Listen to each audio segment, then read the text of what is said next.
So I decided, one of my English professors to try to silence me. She said my paper was too uncomfortable and fail over the court, and I had to fight my whole semester to actually get an A in that class. So I just wanted to know, I was just curious what made you decide to go forward and stand up against the academic background time and conservative voices. I didn't hear everything you said, but I think what you're saying is you've been pressured at your school. Your conservative voice has been silenced. You were given an F by your teacher because she didn't agree with your answer. She gave me 0 on the paper. A 0. We had 2 days to bring back in. If you conform your thoughts to the liberal perspective that she had. That's what they're trying to do. If you don't think like a liberal, they're going to silence you. And we've got to stand up for this. You know, I'm an Eagle Scout.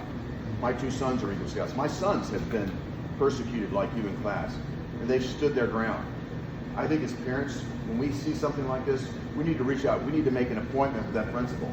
And if that doesn't work with the school superintendent, we need to go to the school board and make our voices heard. We need to let them know that we will not stand for these teachers that are doing this. And I admire you so much for standing your ground. My boys have stood their ground too, and it's made them tougher. College.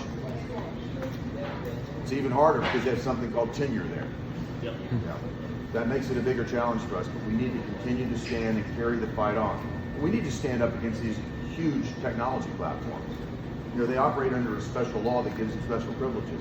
They violate those privileges when they hold themselves out to be the arbiter of truth. These left-wing operations on the West Coast, they're not the arbiters of truth. They don't need, that's not their role. But again, they're going to continue to try to silence us until they've squelched all conservative thought. That's why I so admire what Marsha Blackburn is doing. She needs more allies to stand up against this. We want to support you. We want to get our conservative voice out. And you know what I think is happening today? Americans see what's happening on TV. This lawlessness, this crazy ideas, and the media silencing everybody, just like taking Tom Cotton's op-ed out of the New York Times. The silent majority is going to come back stronger than ever in November. I'm convinced of that. And President Trump is going to be elected by a landslide. These polls that you see on the national news, they're afraid to answer that they're for President Trump because they're going to be called some sort of, some sort of name. They're going to be a racist or whatever they're going to say. But that's not the truth. The truth will be known on the 3rd of November, and we'll see another 4 years of President Trump.